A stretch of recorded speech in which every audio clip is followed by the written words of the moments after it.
profe. Gracias por estar. Gracias, el agradecido soy yo. La palabra resiliencia, que ya hemos abordado en este espacio, hemos dicho que procede más bien del estudio de la resistencia de materiales, algo propio de la profesión de los ingenieros. Sin embargo, a mediados del siglo XX empezó a usarse en psicología y se dice que la gran divulgadora del término, quien popularizó el vocablo, fue Emmy Werner, pero ella lo hizo a partir de 1955. No es que no se hubiera usado antes, pero despega, cobra ímpetu el uso del vocablo en el 55, y es todavía mucho menos tiempo cuando realmente se ha popularizado el término. Hay algunos que les molesta el término. Ya vimos que al señor presidente de la República no le gusta el término, y el mundo lexicográfico está en la expectativa del importantísimo texto que él dijo que va a publicar, explicando el verdadero significado de las palabras. Va a abordar la semántica de estos términos que, según él, son totalmente injustificados. Por ejemplo, empatía, por ejemplo, resiliencia.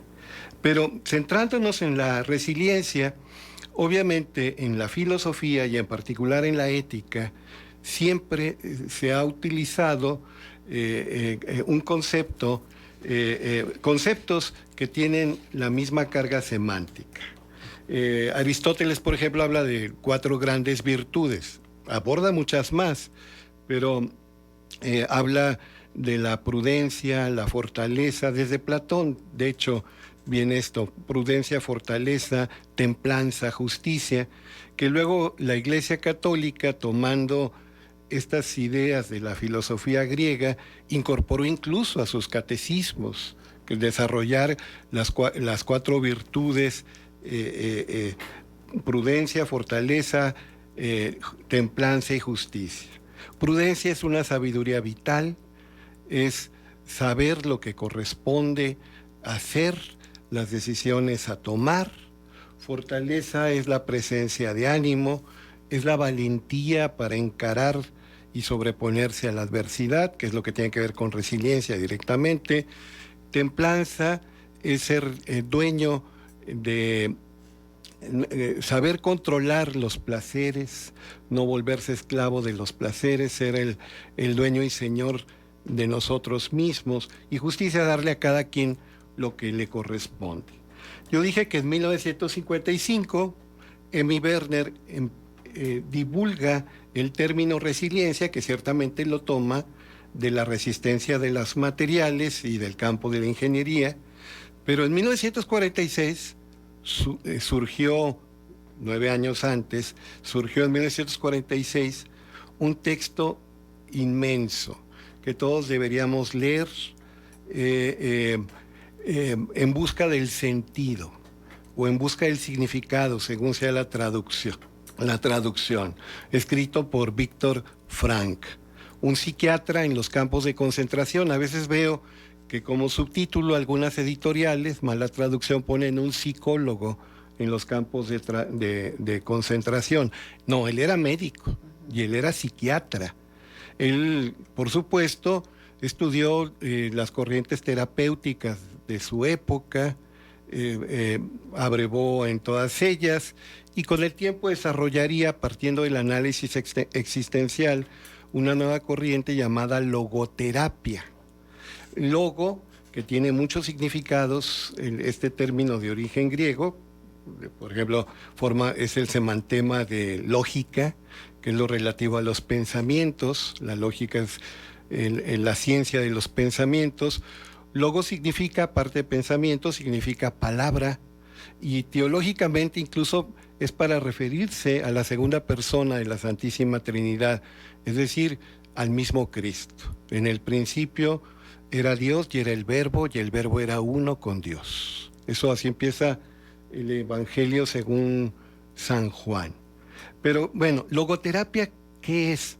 Pues es aquello que nos lleva a resolver la principal crisis neurótica, que es la crisis noógena, según Viktor Frankl. ¿Qué es eso de noógeno? Bueno, la crisis de la ausencia de sentido, la crisis de la carencia de significado. Yo en alguna ocasión dije que una palabra calumniada, mal empleada constantemente, y que la gente ya la ve de una manera incluso despectiva, es la palabra resignación. Entendiendo por resignación, en el ambiente más popular, pues algo así como rendirse, aceptar de la manera más pasiva, pesimista, derrotista, lo inevitable, bajar las manos, ya resígnate, ríndete, ya perdiste. Y resignación es volver a encontrar el significado. Y eso, pues, es un significado muy, muy, muy bello, volver a encontrar el significado.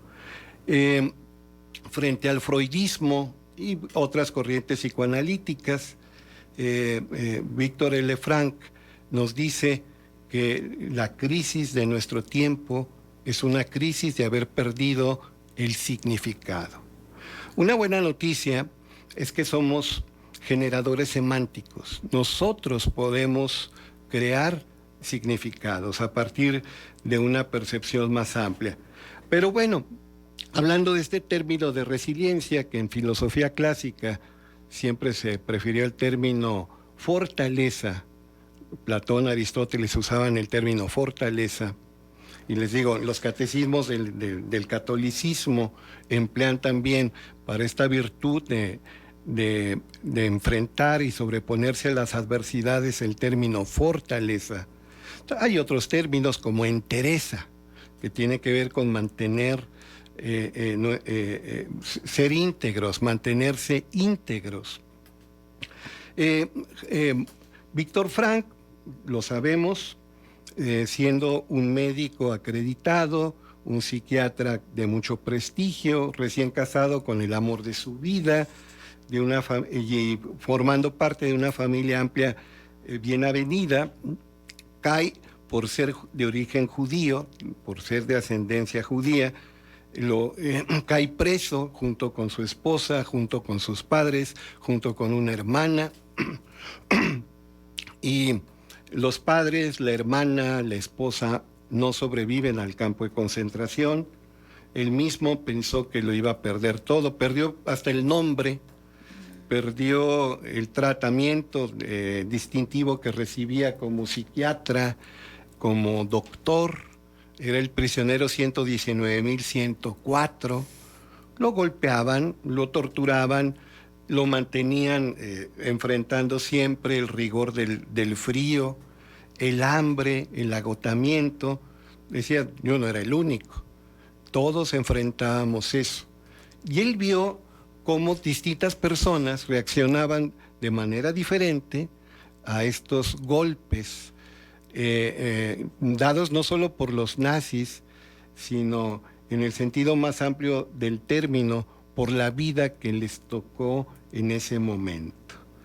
Entonces, y él se dio cuenta que así como muchos se suicidaban, y hay muchos tipos de suicidio, un suicidio era, por ejemplo, los musulmanes, que no estamos hablando de la religión islámica, no estamos hablando del credo que tiene que ver con la prédica de Mohamed o Mahoma, y cuyas ideas centrales vienen en el Corán. No, le llamaban musulmanes en los campos de concentración a los abatidos, a los derrotados, a los que ya habían renunciado a toda esperanza de vida, a los que se habían rendido y que la gente decía, le queda muy poquito tiempo, ya no quiere vivir.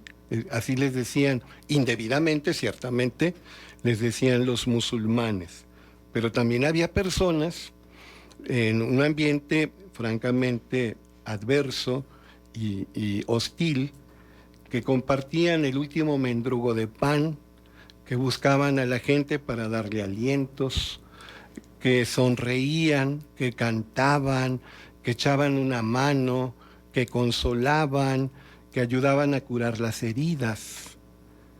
Eran unos cuantos, pero sí, también había personas. 28 de cada 29 prisioneros que cayeron en campos de concentración murieron. Víctor Frank sobrevivió y escribe este libro y muchos más que tienen que ver con el análisis existencial y con la logoterapia. Por supuesto, cuando empieza esta nueva corriente llamada logoterapia, otros psiquiatras, terapeutas, también psicólogos, psicoanalistas, etcétera, otros trabajadores de la salud mental, pues emitieron, como siguen emitiendo, opiniones al respecto. En los años 70, en Esal, en California, hubo una cultura que podríamos llamar, emparentar con lo que conocemos como New Age, y uno de los grandes psicoterapeutas, que de veras eran todos eminentes, extraordinarios, que se concentraron en Esal en ese momento, fue el psiquiatra de origen alemán y que vivió muchos años en Sudáfrica y finalmente se establece primero en Nueva York, donde crea una nueva corriente llamada psicoterapia gestal, Fritz Perls. Empieza, es un tratamiento terapéutico enfocado en el aquí y en el ahora. No se centra en el análisis del pasado, no revisa la historia personal ni familiar, pretende dar elementos para que la gente enfrente de la mejor manera la circunstancia del aquí y del ahora.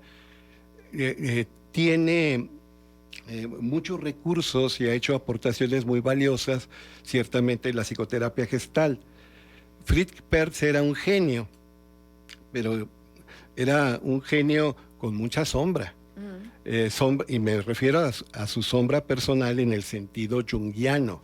Él, por ejemplo, ni siquiera fue el gran teórico expositor de los grandes libros que conocemos de la psicoterapia gestal. Fue su esposa, Laura Perls, y fue Paul Goodman, los que presentaron de manera articulada algunas intuiciones e ideas, ciertamente, de Fritz Perls, pero ellos fueron los grandes desarrolladores bibliográficos de las ideas de este genio llamado Fritz Perls. Y Fritz Perls no tenía pelos en la lengua y hablaba pestes de Víctor Frank. Y cuando alguien hablaba encomiásticamente, elogiosamente sobre la logoterapia y el análisis existencial, decía: ese Víctor Frank no sabe nada de análisis existencial y la logoterapia no tiene nada de terapia. Por supuesto, le llegó el chisme a Víctor Frank, y Víctor Frank en sus memorias platica sus relaciones con otros grandes de la psicoterapia, por ejemplo, Abraham Maslow, el mismo Freud, Karl Jaspers, que es un gran filósofo, pero también era un psicoterapeuta y un experto en psicopatología. Y él dice, algunos pensaban que me iba a batir cuando este eminente psiquiatra llamado Fritz Perls habló mal de mi obra, que no tenía nada que ver con el análisis existencial. Sin pretenderlo, alguien me defendió. ¿Quién? El más grande teórico del análisis existencial, Martin Heidegger, el autor del Ser y el Tiempo, quizá el libro más importante de la filosofía del siglo XX, El Ser y el Tiempo, de Martin Heidegger. Martin Heidegger incluso visita Viena y dice: la única persona que quiero visitar es al doctor Víctor Frank. Entonces, no tiene nada de análisis existencial, y el teórico por antonomasia, el filósofo por excelencia que desarrolló el análisis existencial, el epítome del existencialismo, Martin Heidegger, elogió a Víctor Frank.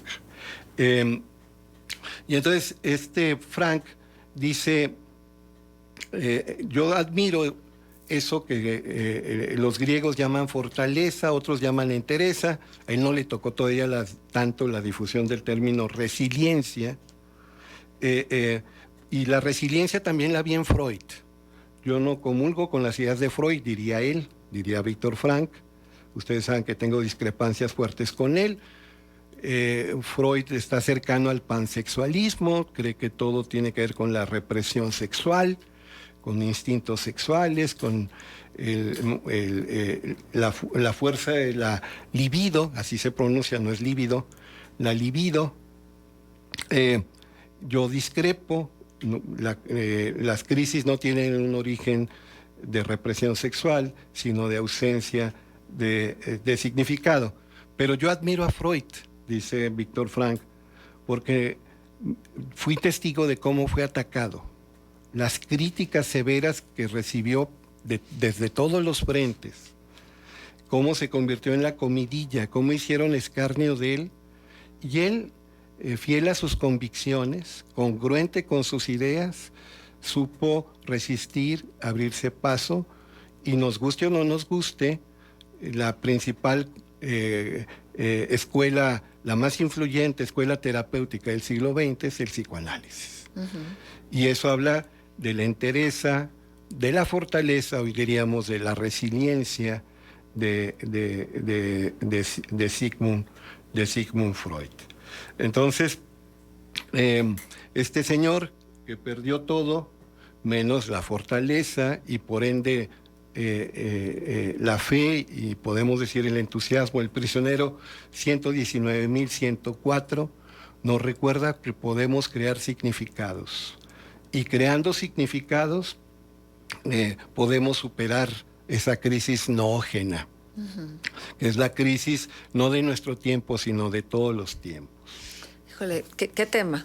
Porque cuando se habla del sentido de la vida, luego este relativismo de que para cada quien el sentido será distinto, también me mueve a pensar que las crisis existenciales, las crisis del sentido son distintas. ¿O cómo es, profesor? Por supuesto que la circunstancia personal es diferente en cada caso, pero todos necesitamos significados, volver a encontrar sentido. Esa es la resignación. Hay quien lo encuentra conversando con un amigo, hay quien lo encuentra en el trabajo artístico, hay quien lo encuentra escuchando música, hay quien lo encuentra leyendo, hay quien lo encuentra en el activismo social, en las obras comunitarias. Las crisis son personalísimas, pero los significados siempre están a nuestro alcance y no solamente se descubren, que algunos se descubren, por supuesto que sí, pero otros se crean.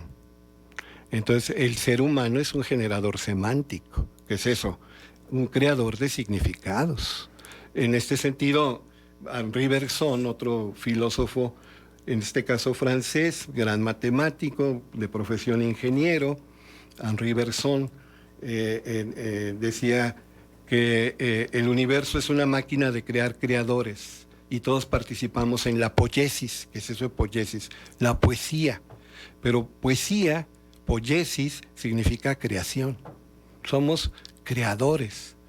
Entonces, somos responsables para encontrar y crear y también difundir significados. Solamente cuando estás en medio de un estado depresivo, ¿puedes no encontrarle el sentido a la vida? Las circunstancias duras, no solo la depresión, la ansiedad, el miedo, todo lo negativo, nos obnubilan, nos ofuscan, pero también son maravillosas oportunidades para ver.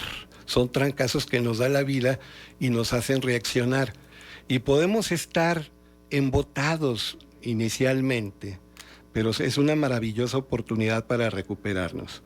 Alguien que pierde un empleo, alguien que es calumniado, alguien que rompe con la persona que quiere, alguien que es traicionado por amigos o que quiebra su empresa o que, peor aún, muere un hijo o un ser muy próximo, pues obviamente se va a sentir muy mal.